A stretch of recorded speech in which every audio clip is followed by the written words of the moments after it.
এই হচ্ছে বুধবারের ঢাকা। আওয়ামী লীগের ডাকা বৃহস্পতিবারের লকডাউন কর্মসূচির আগের দিনও এমন কর্মচঞ্চল রাজধানী। বরাবরের মতো সবাই ছুটছেন যে যার কাজে।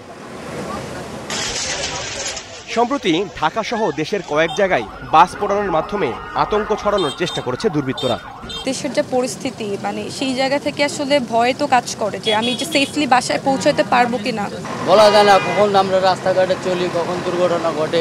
ভয়ে থাকি আমরা, কখন না জানি কে কোন দিক দিয়ে আমাদের গাড়িতে আগুন লাগাইয়া দেয়।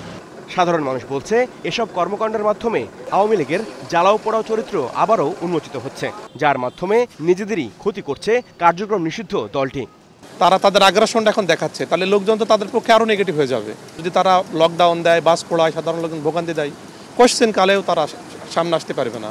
তাদের দলের যে মূল, সেই নেতাকর্মীদের ভালো দেশের বাইরে চলে গেছে। মানুষ, সাধারণ পাবলিক বা যারা কর্মী, তারা কেমনে আসবে? তাদেরই তো একটা পুকুরের মধ্যে ভালাই দিয়ে গেছে, নদীর মধ্যে ভালাই দিয়ে গেছে। রাজধানীর বিভিন্ন গুরুত্বপূর্ণ জায়গায় তৎপর রয়েছেন আইন শৃঙ্খলা বাহিনীর সদস্যরা। নগরবাসীরা বলছেন, কেবল রাষ্ট্রের গুরুত্বপূর্ণ জায়গায় নয়, বরং যেখানে সাধারণের চলাফেরা বেশি, বিশেষ করে সড়কে, সেখানে নিরাপত্তা নিশ্চিত করতে। তবেই লকডাউন উপেক্ষা করে তারা রাস্তায় নামবেন। বর্তমান সরকার যে আছে, উনি যদি আমাদেরকে নিরাপত্তা দেয়, আমরা অবশ্যই রোডে আসবো। আমরা ওই ফেসিসের কথা শুনবো না।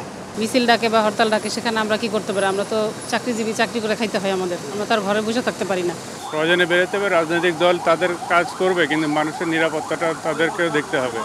32 বছর ভয় করবে কি? কত ধাক্কা খাইতে খাইতে খাইতেই চলে গেছে। জনমনের স্বস্তি আছে, কোনো রকমের সমস্যা দেখতেছি না বা শুনতেছি না। আমরা সতর্ক আছি, পুলিশ বাহিনী সবসময় সতর্ক আছে, সতর্ক থাকবে ইনশাল্লাহ। এদিকে বুধবার সংবাদ সম্মেলনে ঢাকা মহানগর পুলিশ জানায়, আওয়ামী লীগ নেতারা এখন সামাজিক যোগাযোগ মাধ্যমে বেশি সক্রিয়। রাজপথে তাদের কোনো অবস্থান নেই। যে কোনো পরিস্থিতি মোকাবেলায় প্রস্তুত থাকবে পুলিশ বাহিনী। তারা কিন্তু সোশ্যাল মিডিয়াতে অ্যাক্টিভ। তাদেরকে কোনো সময় যে সমস্ত ফেজে করতেছে, তাদেরকে রাজপথে দেখা যায় না। আর ধরছে, আমরা কয়েকজনকে দেখলাম অত্যন্ত নিরীহ একজন রিক্সাওয়ালাকে 500 টাকা দিয়ে একটা স্লোগান দিয়ে সেটা ভিডিও করে ছেড়ে দিচ্ছে। সেই রিক্সাওয়ালা বলতেছে যে আমি নিরীহ মানুষ, আমি এর বাইরে কিছু জানি না। এবং আমরা তার পিসিপির করে দেখছি, সে ঢাকা শহরের ওই যে এলাকায় রিক্সা চালায়, সেই এলাকাটা জানে। 13 নভেম্বর কেবল আইন শৃঙ্খলা বাহিনীর সদস্যরাই নয়, মাঠে থাকার ঘোষণা দিয়েছে বিএনপি, জামাত, এনসিপি সহ জুলাই গণঅভ্যুত্থানের সব পক্ষের শক্তি। হাবিবুর রহমান অফি, স্টার নিউজ, ঢাকা।